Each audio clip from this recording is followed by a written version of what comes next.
أعوذ بالله السميع العليم من الشيطان الرجيم. بسم الله الرحمن الرحيم.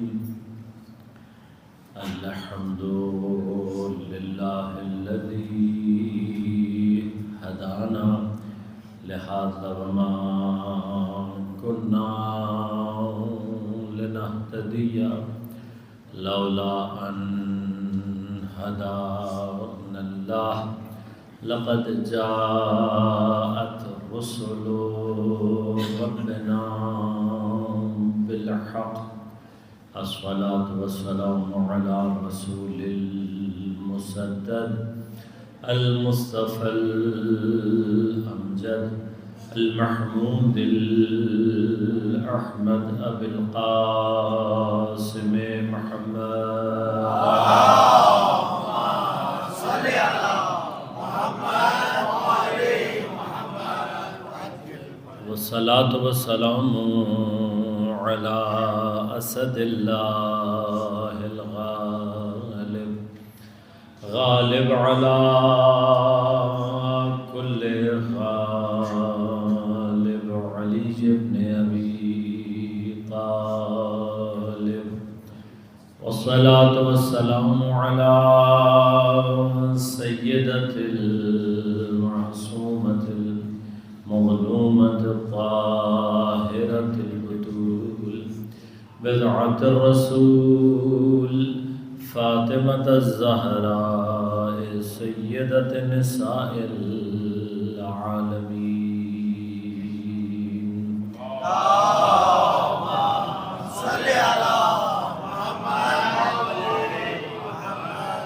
والصلاة والسلام على الحسن المجتبى والحسين المظلوم وأهل بيته الطيبين الطاهرين المعصومين المظلومين المنتجبين المنتخبين لا سيما بقية الله في الأرضين روحي وأرواح العالمين لتراب مقدمه الفداء ولعنة الله على أعدائهم مجمعين.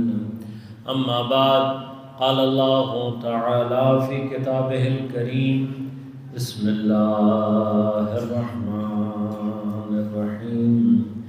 إنما يريد الله ليذهب عنكم الرجس أهل البيت ويطهركم تطهيرا. اللهم صل على محمد. مومنین کرام، سامعین محترم، عزیزان گرامی قدر، ایام شہادت حضرت زہرا سلام اللہ علیہا کے سلسلے میں ان 5 روزہ مجالس میں مقام طہارت اور لقب حضرت زہرا الطاہرہ کے عنوان سے آپ کی خدمت میں مطالب کو پیش کر رہا ہوں. موضوع اور گفتگو کے لیے سورہ مبارک احزاب اور آیت تطہیر کو سرنامہ کلام کے طور پر آپ کی خدمت میں تلاوت کی. کلام کی خدمت میں مقدمتاً یہ بات عرض کی گئی کہ قرآن کریم جن الفاظ کو استعمال کرتا ہے وہاں اس کے ظاہری معنی کے علاوہ ان الفاظ سے مابرا قرآن کریم کچھ حکمتیں رکھتا ہے. کلام الہی کچھ ایسی راز، کچھ ایسے اشارات پنہان رکھتا ہے کہ جب تک انسان تدبر اور تفکر کی راہ کو اختیار نہیں کرتا یہ ہدایت کے چشمے، یہ اشارات کبھی بھی اس کے لیے واضح نہیں ہوتے. لہذا قرآن کا اجمالی ترجمہ ضرور پڑھنا چاہیے، اس لیے کہ ہم اہل زبان عربی سے واقف نہیں ہیں. لہذا ابتدائی طور پر ایک انڈرسٹینڈنگ پیدا کرنے کے لیے قرآن کا ترجمہ ضرور پڑھنا چاہیے، لیکن قرآن سے ہدایت کے لیے ترجمے کو کافی سمجھ لینا۔ اور دوسری بڑی جو غلطی عام طور پر ہم کو کرتے ہیں وہ یہ ہوتا ہے کہ مثلاً اپنی پوری زندگی دنیا کے جن بھی امور میں لگانی تھی لگائی، اور پھر ریٹائرمنٹ کے بعد ترجمہ پڑھنے کا خیال آتا ہے، چند ایک کتابیں پڑھ لیتے ہیں۔ البتہ بزرگوں کی خدمت میں جسارت نہیں کر رہا، کیونکہ ایسے کام ارلی ایجز میں بھی ہو جاتے ہیں کہ چند ایک کتابیں پڑھ لیں، چند ایک مرتبہ قرآن کا ترجمہ پڑھ لیا، تو ترجمہ پڑھنے کے بعد اپنے آپ کو دین میں اتھارٹی سمجھنے لگتے ہیں۔ دیکھیے، دین کسی پر پابندی نہیں لگاتا، ہمارے ہاں تو ویسی کھلی چھٹی ہے، جو جہاں سے آئے جیسا بھی آئے عمامہ پہنتا ہے، کام شروع ہو جاتا ہے۔ لیکن عقلی اعتبار سے فہم انسان کا یہ کہتا ہے کہ آپ نے اگر فرض کریں کہ دین میں اگر آپ نے کبھی بھی کسی بھی سٹیج پر آپ سمجھتے ہیں کہ آپ کو علم دین حاصل کرنا چاہیے، دین کا فہم، قرآن و احادیث اور روایات کا فہم حاصل کرنا، دین روکتا نہیں ہے، لیکن جو بھی کرنا چاہتے ہیں پراپر طریقے سے کریں۔ آئیں، آ کر پھر عربی کا مطالعہ کریں، پہلے عربی سیکھیں، پڑھیں۔ صرف لغت عرب، زبان عرب ہی کے 12 علوم ہیں۔ ان 12 علوموں میں انسان مہارت پیدا کرتا ہے تو قرآن کی وہ ابتدائی فہم اس کو حاصل ہوتا ہے کہ جو مجتہد کے لیے پہلی سیڑھی کہلاتا ہے۔ میدان کھلا ہوا ہے، لیکن ریکوائرمنٹ یا انسان سے جو چیز متوقع ہے صحیح معنی میں وہ یہ ہے کہ آئے اور پھر پراپر طریقے سے، ورنہ دوسرا راستہ یہ ہوتا ہے کہ آپ علماء سے مراجعہ کریں، علماء سے چیزوں کو سمجھنے کی کوشش کریں۔ لیکن ہمارے ہاں متاسفانہ ایک مشکل یہ بھی ہو رہی ہے دوسری جانب سے کہ علماء پبلک ڈیمانڈ کے زیر تحت آ کر مطالب کو سطح پر لے کر جا رہے ہیں کہ جہاں پر اہل بیت اطہار علیہم الصلاۃ والسلام، قرآن،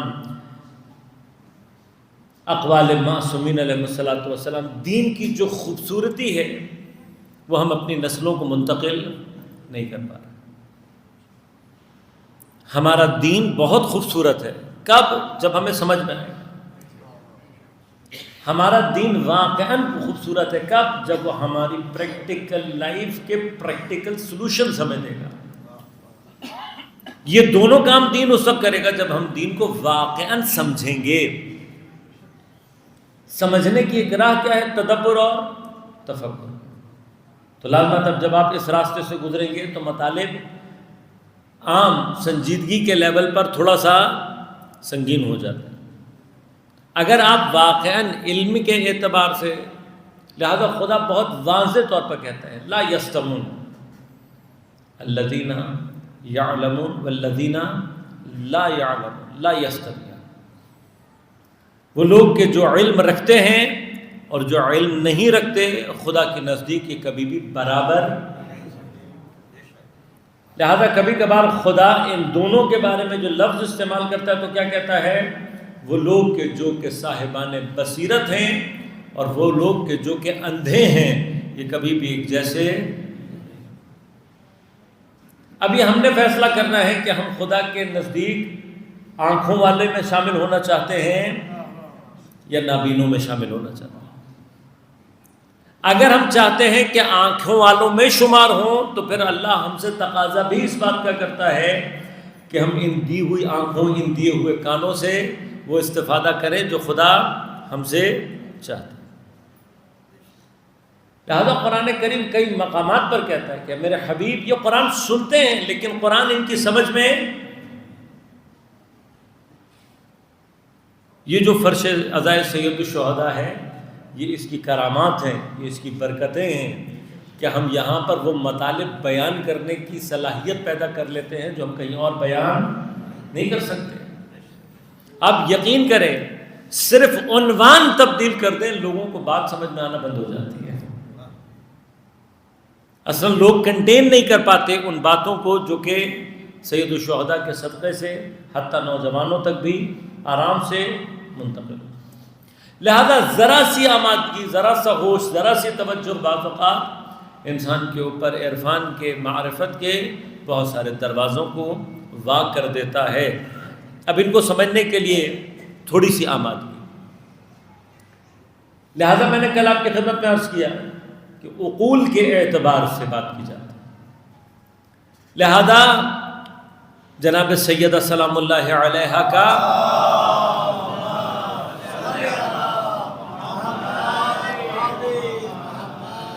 آپ کا جو اسم گرامی ہے فاطمہ سلام اللہ علیہا، جب اس کے حوالے سے بات کی جاتی ہے تو ہمارے پر روایات مختلف ہیں.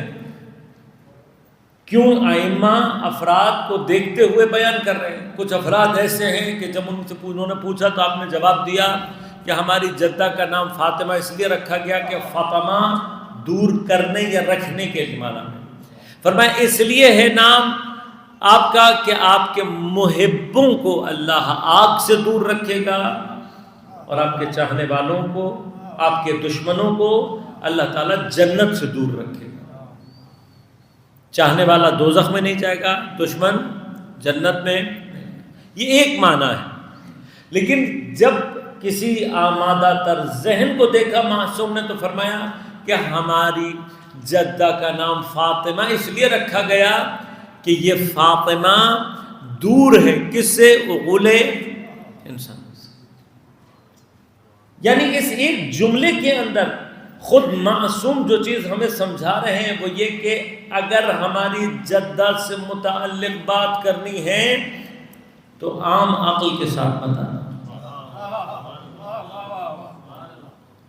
میں اپنی زبان میں اس کو یہ کہتا ہوں کہ جناب سیدہ کا ذکر کرنے کے لیے بھی اوقات چاہیے. اگر ہم کسی مکتب میں، ہم کسی فرقے میں، ہم کسی افراد کے درمیان میں ہم یہ دیکھتے ہیں کہ وہ جناب سیدہ کا زیادہ تذکرہ نہیں کرتے تو پریشان ہونے کی کیا بات ہے. سیدہ سلام اللہ علیہا کا ذکر کرنے کے لیے اوقات چاہیے. اوقات ہوگی تو تذکرہ کریں گے. جب تک اوقات نہیں ہے، حیثیت نہیں ہے، اصل سمجھ سیدہ کا تذکرہ عقل سے دور رکھا ہے اللہ نے. تو جب رکھا ہے تو کیفیت آٹومیٹیکلی ایسی ہوگی. لیکن اگر ہم اپنے ہی درمیان جناب سیدہ کے ذکر کو چاہیں کہ سطحی طور پر بیان ہو کر ختم ہو جائے تو ہم ان کے مرتبے کو تو نیچے نہیں لے کر آ سکتے، اپنے آپ کو اہل بیت اطہار سے دور کر دیتے. لہذا یہ اپنے اندر ایک بحث ہے. میں چاہوں گا کہ اس بات کو یہاں ذکر کروں کہ ہم نے اہل بیت اطہار وسیلہ، یہ بات ہم سب کو معلوم ہے. توسل اور وسیلے کا کانسیپٹ ہم میں سے تقریباً ہر ایک کے لیے تقریباً کلیئر ہے. لیکن خود اس لفظ کے اندر بھی جو گہرائی ہے ہم اس کو کبھی کبھار درک نہیں کرتے. کیوں وسیلہ ہے؟ کبھی آپ نے سوچا؟ اب کلام کی اور فلسفے کی اور عرفان کی بحث ہے لیکن میں اس میں وارد نہیں ہوں. آسان زبان میں سمجھاتا ہوں، کوشش کرتا ہوں کہ بچوں تک بات پہنچ جائے. حضرت امیر علیہ الصلوۃ والسلام نہج البلاغہ میں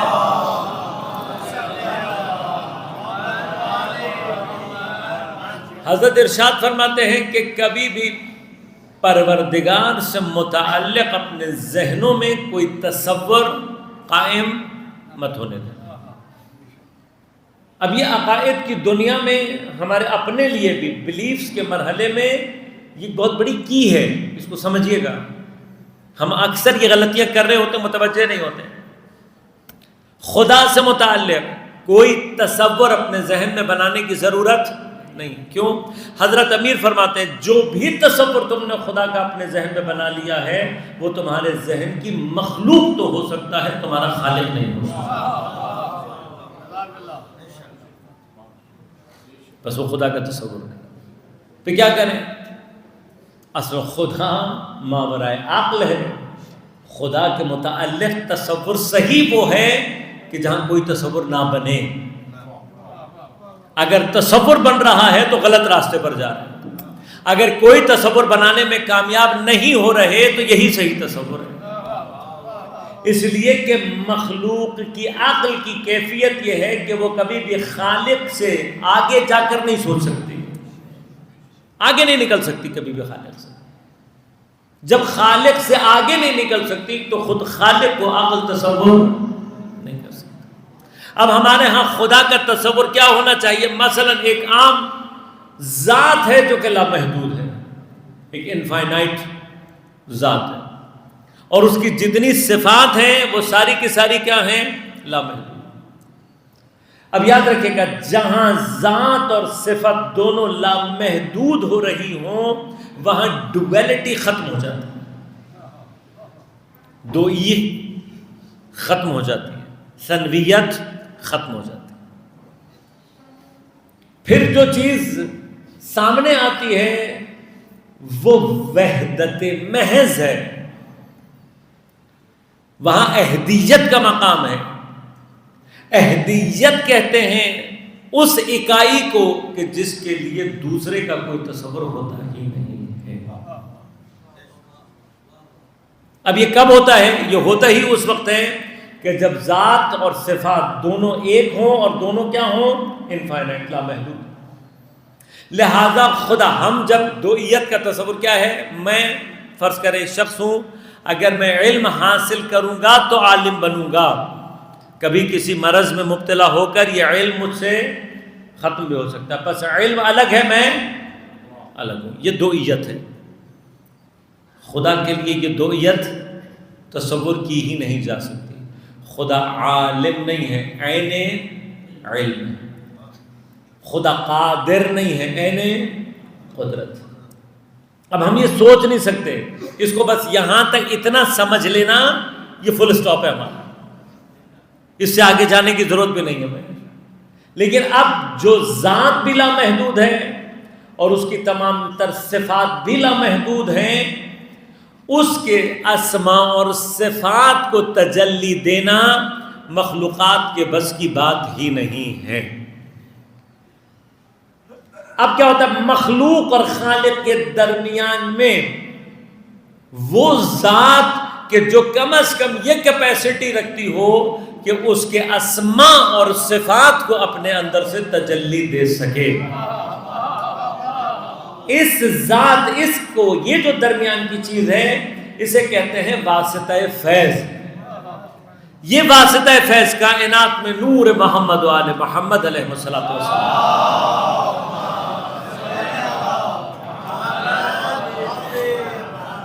لیکن اب مشکل کیا ہے؟ مشکل یہ کہ خود یہ جو کہ تجلی تام میں اسماء و صفات الہیہ ہیں، یہ بھی اپنے اندر سے دنیا کے اندر کیپیسٹی نہیں ہے، تو تمام اسماء اور صفات کو تجلی اس دنیا کی وجہ سے نہیں دے پاتے، ایک مرحلہ۔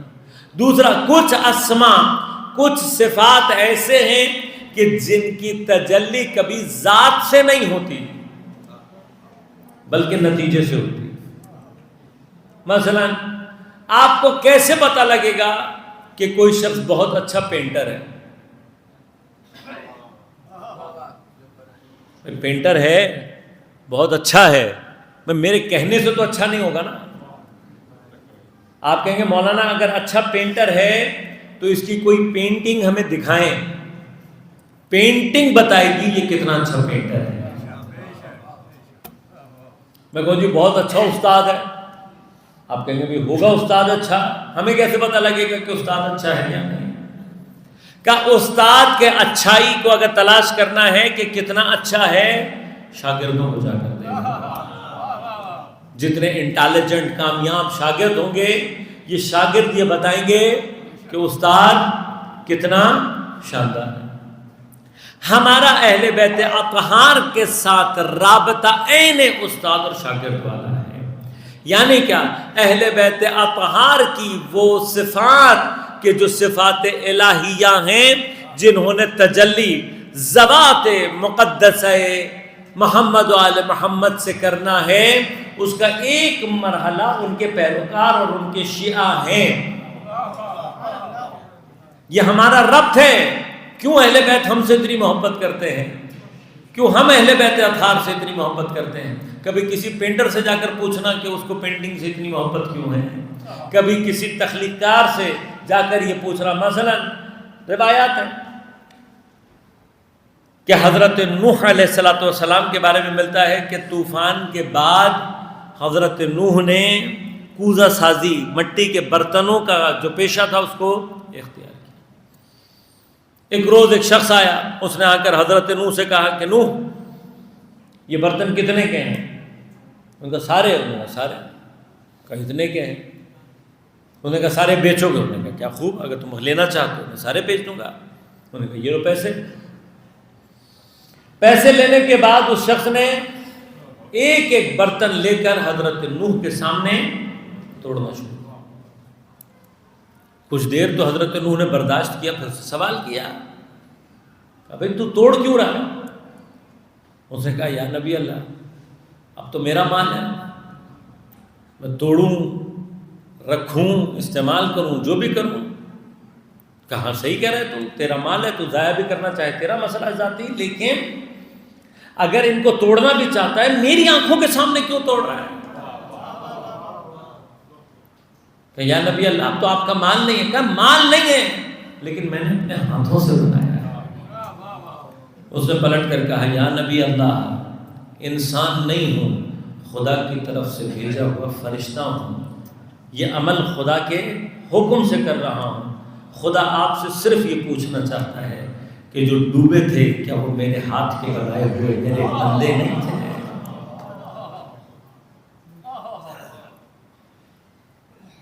کیوں محبت کرتا ہے خدا ہم سے؟ اس لیے کہ ہم ہذہ سورۃ الانسانیہ کتب اللہ بیدہ، یہ صورت انسانیہ یہ وہ ہے جسے اللہ نے اپنے ہاتھوں سے بنایا. لہذا یاد رکھے گا، ایک لفظ استعمال کرو بڑے احتیاط سے، غلط معنی نیگیٹو میں مت لے کے جائیے گا. یہ بریکٹ لگا رہا ہوں تاکہ اپنے آپ کو سیو کر سکیں.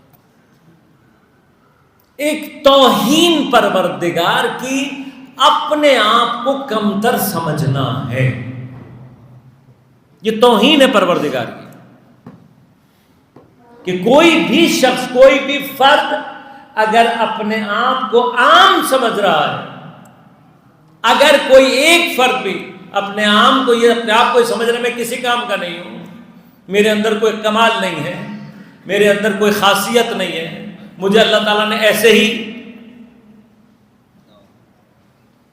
انسان وہ واحد مخلوق ہے کہ جس کے 100% ایک جیسے نہیں ملیں گے آپ کو. کبھی مچھلی بازار چلے جائیں اور آپ اپنی مچھلی خرید کر تھوڑی دیر کے لیے منہ ادھر پھیر کر ادھر دیکھیں، اگر آپ کی مچھلی کے ساتھ 2 مچھلیاں اور رکھی ہوئی ہوں آپ کو کبھی نہیں پتہ لگے گا کہ آپ کی مچھلی کون سی تھی.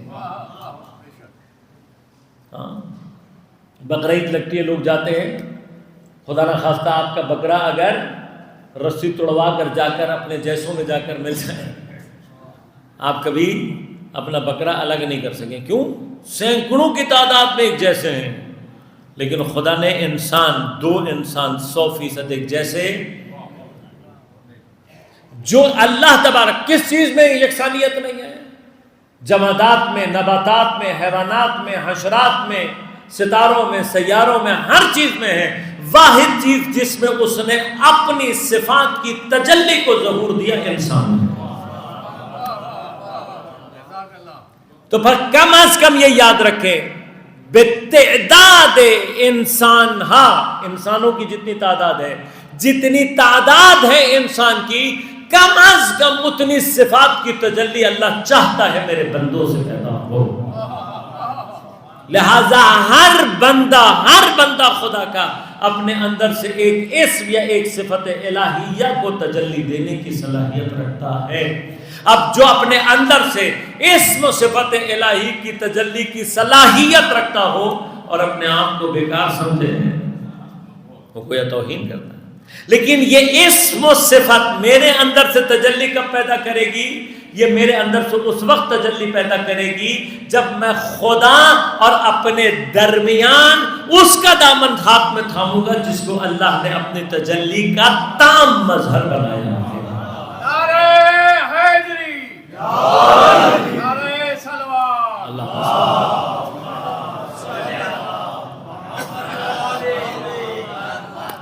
اب یہ تام مظہر ہے، تام ہے مظہر، لیکن کب ہوں گے؟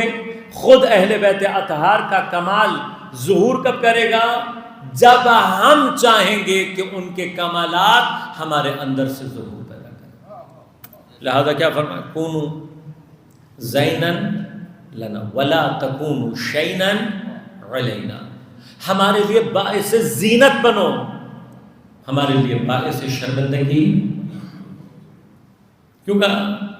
اس لیے کہ اگر ہم اپنے اندر سے اہل بیت اطہار کے قصیدے پڑھنے کے باوجود بھی ان سے کمال کو اخذ کر کے مظہر تام میں الہیہ تک پہنچ کر بھی کسی ایک صفت الہیہ کو اپنے اندر سے تجلی نہیں دے سکتے، تو ہم وہ نکمے شاگرد ہیں کہ جو اپنے نکمے پن کی وجہ سے استاد کی شرمندگی کا باعث بنتے ہیں۔ تو بنیادی طور پر جو توسل کے معنی ہے اہل بیت اطہار سے، وہ توسل کے معنی کیا ہیں؟ توسل کے یہ معنی ہے۔ ہم نے توسل کا کیا معنی رکھا ہے؟ ہم نے توسل کا معنی رکھا ہے کہ ہم اہل بیت کے نام پر اللہ تعالیٰ سے سامان منگاتے رہے۔ یا اللہ تجھے واسطہ اہل بیت کا مجھے بچہ دے دے، یا اللہ تجھے واسطہ اہل بیت کا مجھے نوکری دے دے، یا اللہ تجھے واسطہ اہل بیت کا مجھے فلاں دے دے۔ خود آپ نہیں مانگے تو اللہ نہیں دے گا، نہیں دے گا۔ یا من ارجوہ لکل خیر وآمن سخطہ عند کل شر، یا من یعطی الکثیر بالقلیل، یا من یعطی من سألہ، یا من یعطی من لم یسألہ ومن لم یعرفہ تحننا منہ ورحمہ۔ اے وہ جو تھوڑے کے بدلے بھی زیادہ دیتا ہے، اے وہ جو اسے بھی دیتا ہے جو مانگتا ہے، اور اسے بھی دیتا ہے جو نہ تجھ سے مانگتا ہے نہ تجھے پہچانتا ہے، اصل پہچانتا نہیں ہے، لیکن تحنناً منہ ورحمہ، اپنی حنانیت اور اپنی رحمت کی بنا پر، بس تم نہیں مانگو گے تو نہیں دے گا، نہیں دے گا۔ پر دعا کیا ہے؟ دعا بنیادی طور پر حق ہے پروردگار کا ہماری گردن پر۔ کبھی انشاءاللہ دعا موضوع رہے گا تو تفصیل سے عرض کروں گا۔ دعا ہم نے یہ سمجھا کہ دعا کا مانگنا صرف کیا ہے؟ منع اپنے لیے چیزوں کو مانگنا نہیں، دعا ہم سے زیادہ اگر ہم جو دعائے قبیل، دعائے صبا صب، دعائے عرفہ، دعائے ابو حمزہ ثمالی، یہ دعاؤں کا خزینہ رکھنے والی قوم کو اگر دعا کا فلسفہ سمجھ میں نہیں آیا تو پھر ہم سے زیادہ نہ سمجھ شاگرد کوئی نہیں ہو سکتا۔ ہم نے وسیلے کو کس لیے استعمال کیا؟ میں ایک مثال دیتا ہوں بچوں کے لیے، یقیناً بزرگان متوجہ ہیں۔ آپ کو کسی ایک ایسی منزل پر پہنچانے کے لیے گاڑی موجود ہو، کشتی موجود ہو کہ جہاں پر جا کر آپ کو ساری فیسلٹیز، سب کچھ آپ کو ایزیلی ایکسیسیبل، ہر چیز مل جائے آپ کو، آپ گاڑی بھی پہچان جائیں، آپ کو پتہ بھی ہو کہ مجھے مل جائے گا، لیکن آپ کیا کریں؟ اس گاڑی کو استعمال کریں کس لیے؟ یہاں سے پرچی لکھ کر دیں کہ وہاں جاؤ تو وہاں سے سامان میرے لیے یہاں لے کر آ جاؤ، اور ہر مرتبہ گاڑی کو استعمال کریں کس لیے؟ پرچی ڈالیں، وہاں سے سامان گاڑی جب آئے آپ کو دے دیں، جبکہ آپ کے پاس آپشن ہے کہ آپ اپنے آپ کو گاڑی میں سوار کر کے اس منزل تک اپنے آپ کو پہنچا دیں جہاں تک آپ کو پہنچنا چاہیے۔ اب ہم سوار نہیں ہو رہے، ہم نے کس لیے رکھا ہوا ہے گاڑی کو؟ کہ یہ میرا سامان لاتی جاتی رہے، بس اس سے آگے سوار ہونے کی زحمت۔ تو نتیجہ کیا نکلے گا؟ گاڑی بھی پتہ ہے، معرفت بھی رکھتے ہیں، ارتباط میں بھی ہیں، لیکن منزل پر نہیں پہنچ پائیں گے۔ اگر منزل پر پہنچنا ہے تو واحد راستہ کیا ہے؟ اس گاڑی میں خود سوار ہو تاکہ وہاں تک پہنچ جاؤ۔ لہذا مجھے نہیں پتا، لیکن جب حضرت پیغمبر اکرم صلی اللہ علیہ وآلہ وسلم حضرت نے جب ارشاد فرمایا اور کہا کہ مثل اہل بیتی کا مثل سفینۃ نوح، میرے اہل بیت کی مثال سفینہ کشتی حضرت نوح سے ہے، تو صرف یہ نہیں کہا کہ کشتی کی مثال ہے، بلکہ ساتھ کیا کہا؟ من رکباں نجا، کا صرف کشتی نہیں ہے، سوار بھی ہونا ہے۔ جو سوار ہوگا وہ نجات پائے گا۔ اب ہم اہل بیت کو یہاں تک تو پہنچ گئے، ہمیں پتہ ہے کہ کشتی نجات ہے، لیکن ہم کشتی نجات کو استعمال کر رہے ہیں صرف سامان لانے لے جانے کے لیے، سوار نہیں ہونا چاہتے۔ نہیں سوار ہوں گے فغرق بہوا،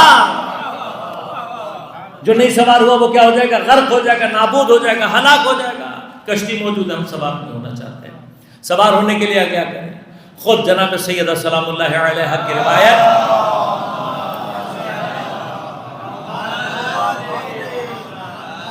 جس کو تفسیر امام عسکری علیہ السلام نے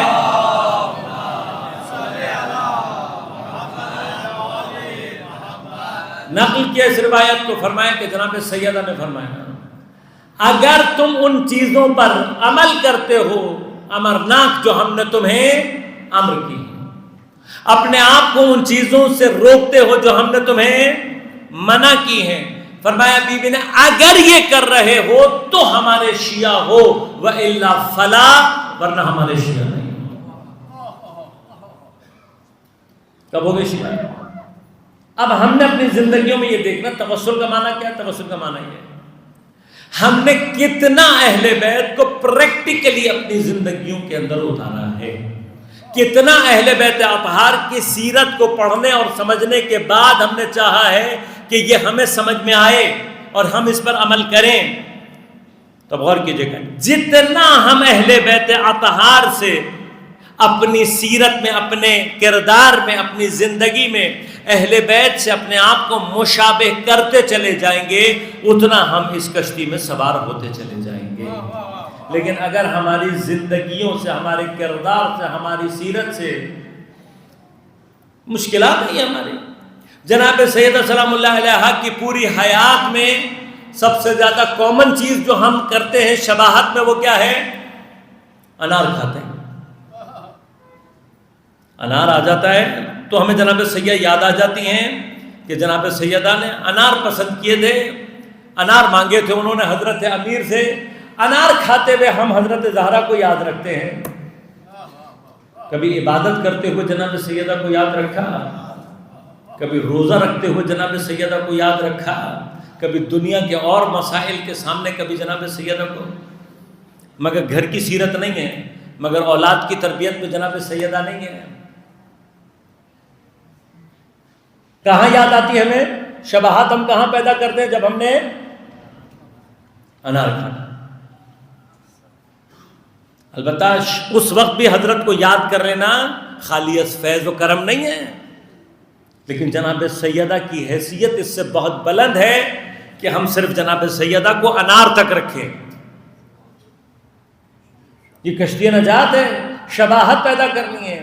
کم ترین شباہت جو ہمیں اور آپ کو سمجھنی چاہیے، سیرہ سیدہ سلام اللہ علیہ ہمیں جو چیز سب سے زیادہ واضح اور آشکار، وہ کیا ہے؟ جناب سیدہ کی سیرت کا سب سے اہم ترین پہلو یہ ہے کہ جناب سیدہ نے دنیا کو، دنیا میں رہتے ہوئے حتیٰ اپنی ضرورت سے بھی کم تر درجے پر استعمال کیا ہے۔ لہذا اگر معصومین علیہ السلام میں اگر آپ تمام معصومین کو اکٹھا کر لیں تو شاید جس معصوم نے دنیا میں رہتے ہوئے دنیا کو سب سے کم استعمال کیا ہے وہ ذات جناب سیدہ سلام اللہ علیہ وسلم۔ دیکھیے دین ہم سے یہ نہیں کہتا کہ آپ بالکل دنیا کو چھوڑ کر رہبانیت استعمال اختیار کریں، ہر چیز کو چھوڑ کر پہاڑوں میں نکل جائیں، نہیں، یہ دین نہیں ہے۔ خود اہل بیت اطہار نے دنیا کی نعمتوں سے استفادہ کیا ہے۔ جو چیز رکاوٹ بنتی ہے وہ کیا ہے کہ ہم دنیا کی ان نعمتوں کو اپنے لیے اس طریقے سے ان کے ساتھ بن جائیں کہ ہم سے چھوڑنا مشکل ہو جائے۔ چھوڑی نہیں جاتی دنیا ہم سے۔ آپ یہ بھی روزمرہ کے مسائل ہیں ہمارے یہ۔ اسرائیل ایک ظالم اور جابر حکومت، زائنسٹ یہودی، دنیا کا سب سے بڑا استحصال کرنے والا تھا، ہمیں سب معلوم ہے۔ یہ جو آپ اور ہم اور ہماری آگے کی نسلیں ساری پیپسی پی رہی ہیں، یہ سوائے زہر کے کچھ نہیں ہے۔ لیکن ہم اس قدر ذہنی غلامی اور اس قدر ہم دنیا کے ساتھ چپکے ہوئے ہیں کہ ایک اپنے آپ کو ضرر پہنچانے والی چیز ہم سے چھوڑی نہیں جا رہی. یہ دنیا کی بدترین مثالوں میں سے ایک مثال ہے. وہ چیز جو ہمارے لیے کوئی فائدہ، میں چیلنج کر رہا ہوں آپ کو کہ کولڈ ڈرنکس، یہ جو سافٹ ڈرنک ہیں، ان کا کوئی ایک فائدہ آپ مجھے آ کر بتا دیں. شاید آپ کے گھر کے کموڈ دھلنے سے ایک فائدہ شاید یہ ہو سکتا ہے کہ جو کموڈ صاف نہ ہو رہے ہوں اس کے اوپر پیپسی ڈال کر آدھے گھنٹے کے لیے چھوڑ دیں اور اس کے بعد صاف کریں تو وہ چمک جائے گا. اس کے علاوہ کوئی اگر آپ کے لیے فائدہ آپ کے ذہن میں ہو تو مجھے بتا دیجیے گا. میں کیسے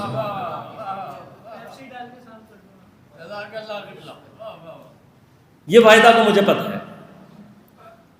صحت کے اعتبار سے آپ مجھے کوئی ایک فائدہ ان کا اگر ہو تو ضرور بتائیے گا، ورنہ باقی جا کر نیٹ پہ اس قدر ہونے کے کبھی سوچا آپ نے؟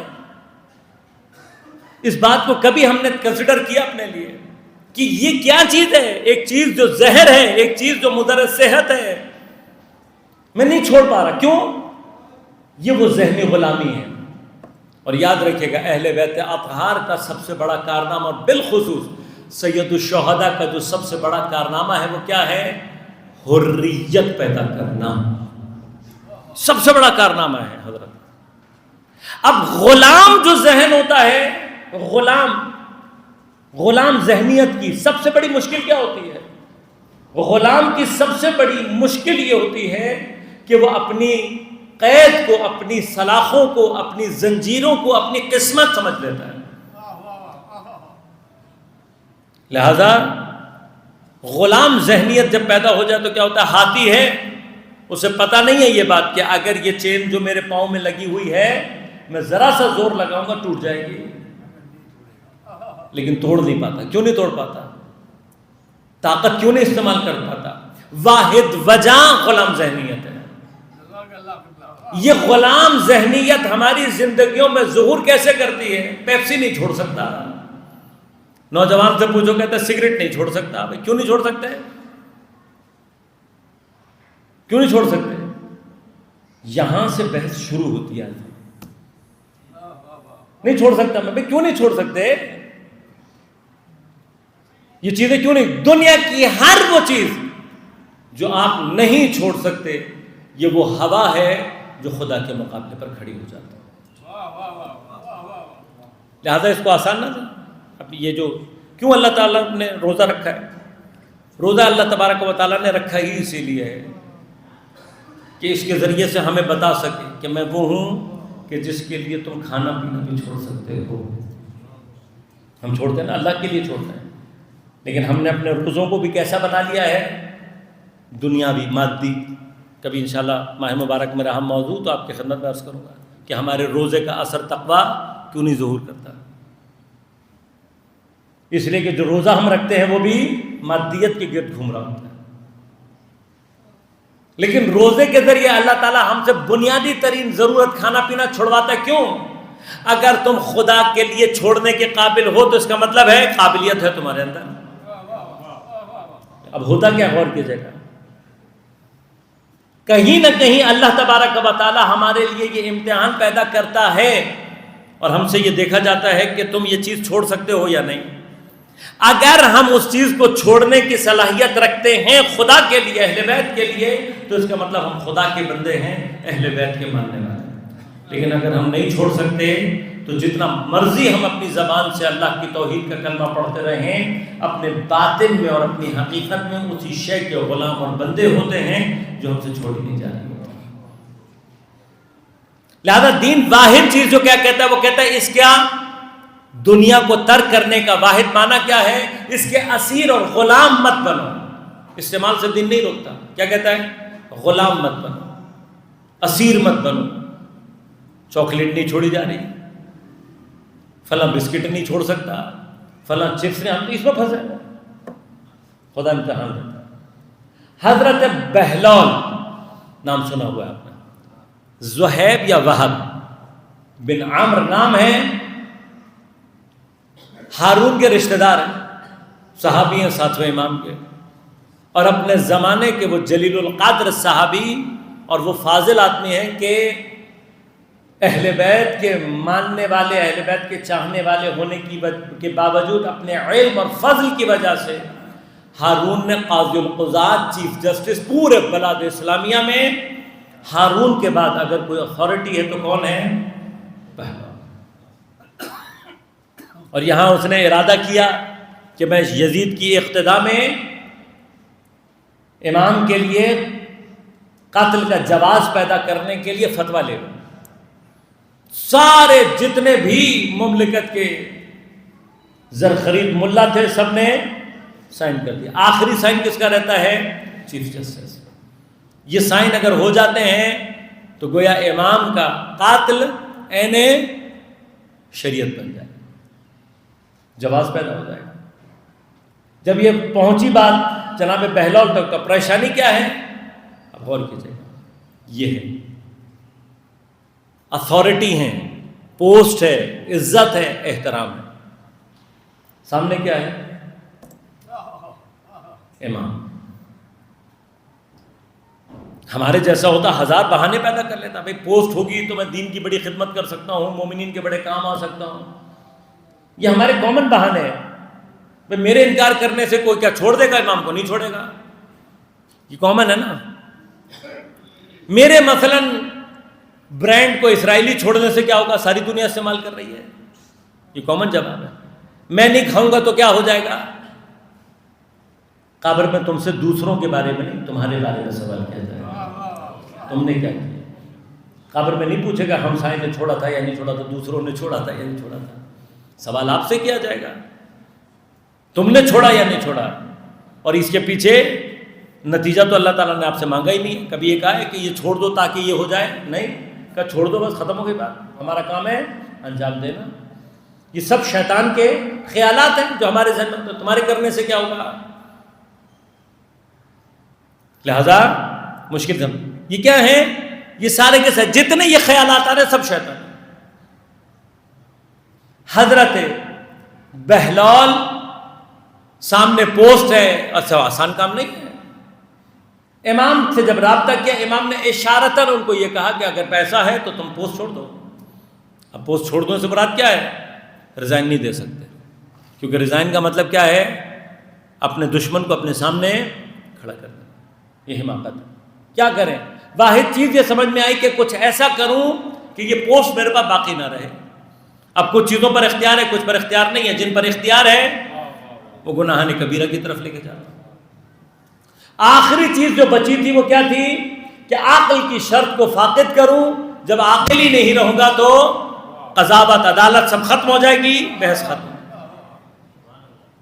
اب عقل کو کیسے ختم کیا جائے؟ مجھ سے کوئی کہے مولانا صبح امام کی خاطر ڈنڈے کو گھوڑا بنا کر، الٹے کپڑے پہن کر، الٹے جوتے پہن کر، پاگلوں جیسا حلیہ بنا کر گلیوں میں پھرنا ہے۔ لوگ ہاتھ چومتے ہیں، احترام کرتے ہیں، آغا صاحب کہتے ہیں۔ اگر میں امام کی خاطر کسی جگہ پر یہ نہ کر پاؤں تو سمجھ لینا کہ میرا خدا میرا یہی لباس اور یہی پوسٹ ہے۔ چاہے میں ظاہری طور پر کتنا ہی دیندار، کتنا ہی بڑا مولوی، کتنا ہی بڑا نام جو مرضی آپ کہہ لیں، لیکن کیا ہے اندر سے؟ اگر اس کے ساتھ پھنسا ہوا ہوں، یہی میرا خدا ہے۔ اور اللہ ہمیں ہر مقام پر آزما کر دیکھتا ہے۔ کیا دیکھتا ہے؟ کہ میرا بندہ اصل میں کس کا بندہ ہے۔ لہذا اپنی زندگی میں یہ اصول بنائیں کہ دین کے علاوہ بھی عام طور پر بھی جو چیزیں آپ سمجھتے ہیں کہ میں نہیں چھوڑ سکتا، کچھ عرصے کے لیے چھوڑ دیں۔ عام طور پر بھی روٹین استعمال کریں تاکہ آپ کو خود یہ احساس ہو کہ کہیں میں ان چیزوں کا بندہ تو نہیں ہوں۔ اب کیا ہوا؟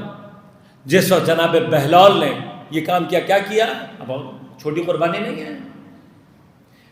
حضرت بہلول کا سب سے بڑا امتحان یہی تھا۔ کیا کیا انہوں نے اپنی اس پوسٹ، اس مقام، اس مرتبے، اس عزت کو امام کے نام پر قربان کر دیا۔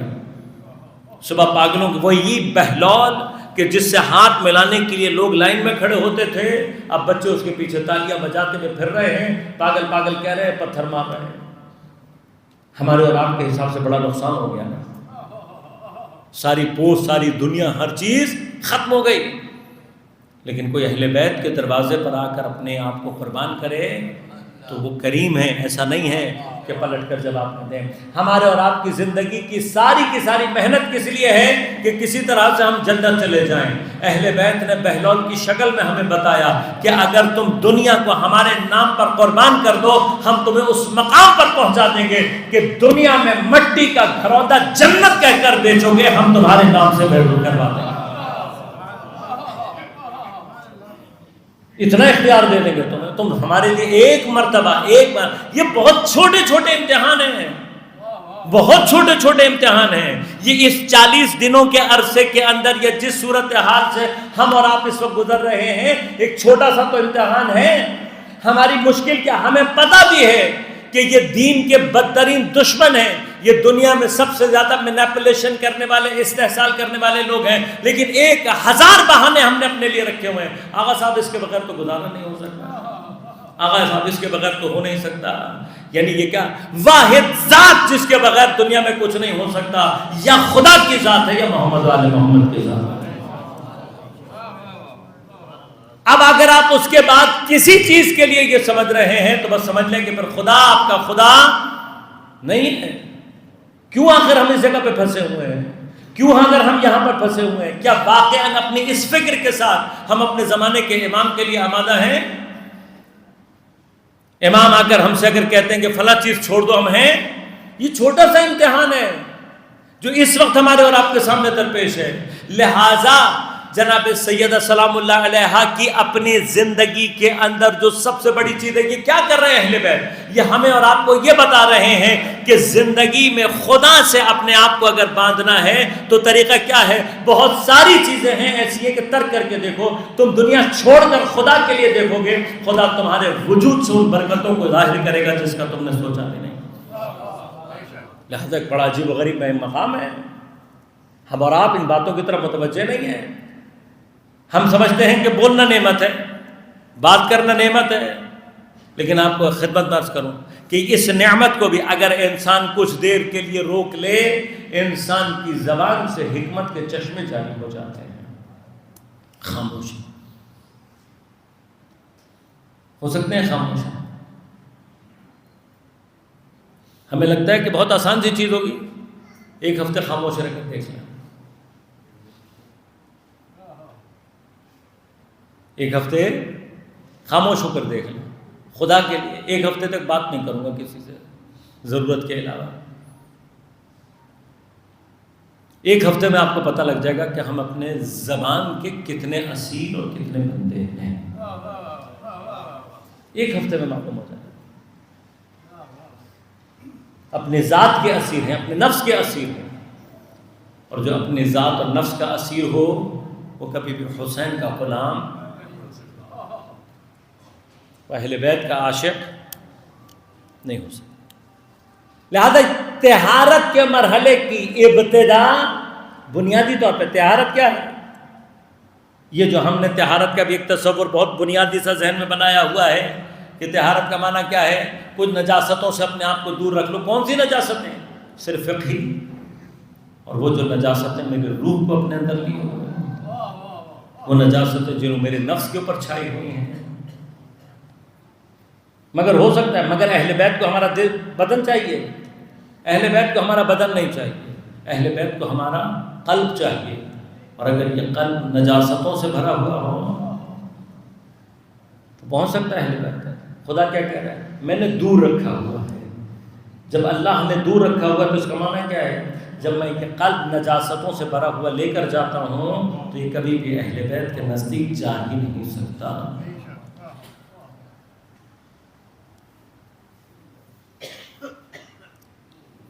جس نے اپنے بچوں کو خدا کے لیے آمادہ کیا، اپنے پورے گھر کا ماحول، ہم نے جو کچھ بھی کرنا ہے تمام کے تمام سیرت جناب سیدہ گھر کے اندر۔ اور یاد رکھیے گا کہ کبھی بھی اس سیرت کا، اس پہ عمل کرنے کا مرحلہ تنہا نہیں ہے۔ خود جناب سیدہ کی زندگی کا، جناب سیدہ کی سیرت کا ایک اہم ترین پہلو دوسرا کیا ہے کہ سیدہ صرف خود نہیں ہے بلکہ اپنے بچے، اپنے شوہر، اپنے گھر، پورے گھر کو لے کر چل رہے ہیں۔ یعنی ہمیں بنیادی طور پر سیرت جناب سیدہ افراد میں نہیں چاہیے، معاشرے میں چاہیے. اور معاشرے کی اکائی کا نام اگر گھر ہے تو جب تک ہمارا گھر سیدہ کے گھر سے شباہت پیدا نہیں کرے گا، ہمارے گھر سے سیدہ کے غلام اور کنیزیں پیدا نہیں ہو سکتے. شباہت پیدا کرانا. اب شباہت کا مطلب یہ نہیں ہے کہ آپ اپنے گھر میں چکی لے کر آ جائیں. شباہت کا مطلب یہ نہیں ہے کہ آپ اپنے گھر کے بستر اٹھا کر باہر پھینک دیں. شباہت کا معنی کیا ہے؟ سیدہ کے گھر کی جو سب سے اہم ترین تجلی ہے وہ کیا؟ کہ جو کچھ بھی ہے وہ خدا کی رضا کے لیے، اپنی ذات کے لیے نہیں. اور اس قدر جناب سیدہ نے یہ قربانیاں دی ہیں، اور یہی وہ پلیٹ فارم ہے کہ جہاں سے جناب سیدہ سلام اللہ علیہ اپنے بچوں کو دین پر قربانی کی تربیت دے رہے ہیں. لہذا عرفاء علماء یہ فرماتے ہیں کہ کربلا گویا تربیت کی تجلی ہے جناب سیدہ. لہذا کربلا میں جو سخت ترین مراحل ہیں ان میں سے وہ مراحل ہیں کہ جو شہادت حضرت سید الشہداء کے بعد شروع ہوئے. کیونکہ شہادتوں کا مرحلہ یقیناً اپنی جگہ سنگین ہے، لیکن شہادت کے بعد کسی مظلوم کے بدن سے کپڑوں کا اتار لینا، سامان کو لوٹنے کے لیے اعضاء کو مقطوع کر دینا، سر اقدس کو کاٹ کر لے جانا،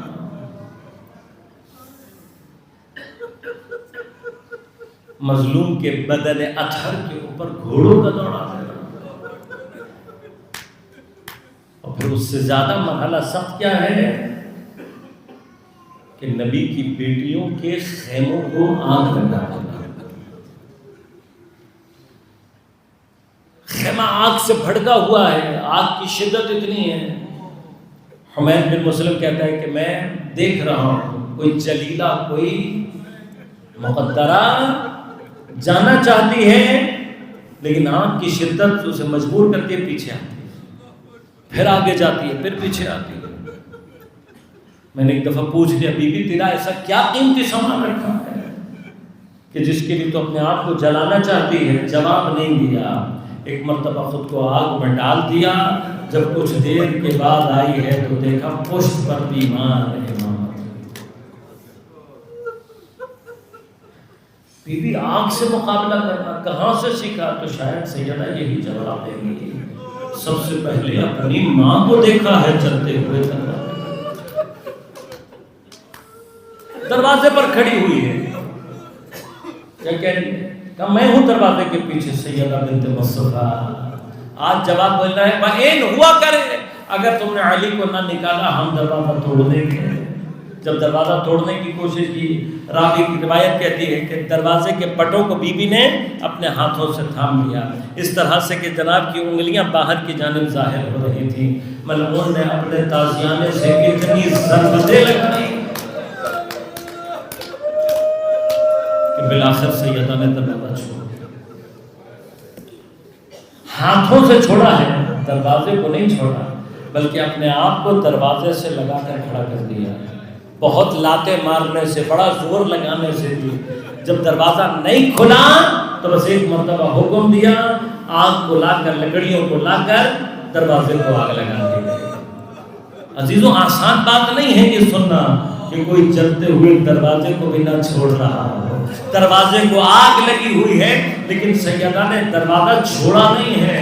لیکن جب آگ نے دروازے کو ایک مرتبہ پوری طرح سے اپنی لپیٹ میں لیا تو یہ دروازہ، اس کے قبضے بھی جل چکے تھے. اور اس بدترین آگ کے باوجود بھی جب سیدہ دروازہ نہیں چھوڑ رہی تھی تو پھر اس بات نے ظالم کو اتنا غضبناک کیا کہ آگے بڑھ کر ایک شدید ٹھوکر دوبارہ دروازے کو لگائی. لیکن اب جب دروازے کو ٹھوکر لگی ہے تو قبضے جل چکے تھے. جلے ہوئے قبضے ایک مرتبہ دروازے سے چوکھٹ سے جدا ہوئے. دروازہ جب اکھڑا ہے تو سیدہ کے قدم اکھڑ گئے. سیدہ جلتے ہوئے دروازے اور دیوار کے درمیان آ گئی. ارے تب بھی جب سیدہ نے راستہ نہ چھوڑا، ایک مرتبہ پوچھتے جا رہے ایسی ضربت لگائی، سیدہ کا پہلو شکستہ.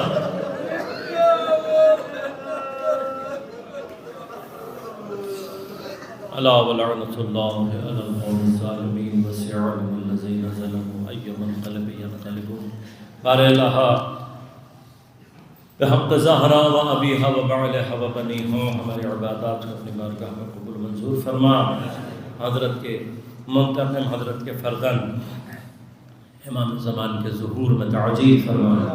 حضرت کے صدقے سے جہاں جہاں مومنین و مسلمین جہان دنیا میں باطل سے برسر پیکار ہیں ان کو نصرت و کامیابی عنایت فرما. بالخصوص غزہ اور فلسطین کے مسلمانوں کو نصرت و کامیابی عنایت فرما. دین دشمن اہل بیت دشمن قوتوں کو بالخصوص اسرائیل اور اس کے تمام حامیوں کو نیست و نابود فرما. بار الہ تمام مومنین تمام علماء معززان کو اپنے حفظ و امان میں رکھ. مومنین کی پریشانیوں کو دور فرما. مشکلات کو آسان فرما. بیماروں کو صحت کامل عاجل عنایت فرما. مولانا ناظر عباس تقوی صاحب کا بیٹا شدید بیمار ہے. بچے کے لیے خاص طور پر دعا کریں کہ ان ایام کے صدقے سے حضرت زہرا کے صدقے سے پروردگار اس بچے کو صحت کامل عاجل عنایت فرمائیں. بار الہ بحق زہرا و ابیہا و بعلہا و بنیہا ہمیں دین سمجھنے اور اس پر عمل کرنے کی توفیق عنایت فرما. ہم سب کو امام زمان عجل اللہ تعالیٰ فرجہ الشریف کے اعمال و انصار میں شمار ہونے کی توفیق عنایت فرما. ربنا تقبل منا انک انت السمیع العلیم برحمتک یا ارحم الراحمین.